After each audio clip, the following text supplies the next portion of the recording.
deal? What's the big deal there? Well, what's really kind of cool about that, and what I've found, is sometimes if you're running a report and dashboard for answers, and you don't have performance, because you have to do, I don't know how much you guys know answers, but sometimes you do union join queries, for example, so you're literally sending 20 queries to the database to get this information in the format you need.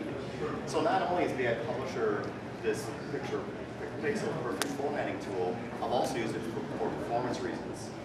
So if you think about that, what I do, instead of going back and forth to the database for 10 times or 20 times, I go to the database once and I say, give me just the baseline information. I don't ask the database to do the grouping or the organization or the structure. I say, just give me my baseline data.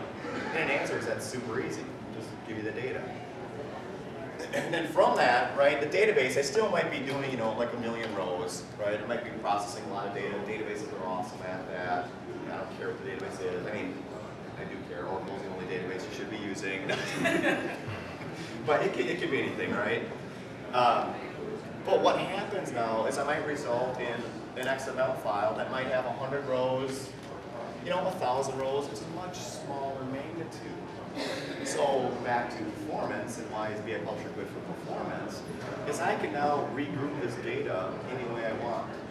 And it might process through this XML file many times, and I've never seen a performance issue. It just churns through this file many, many times. It reorganizes, regroups the data for what I need to do for the end result, which is this pixel perfect report format.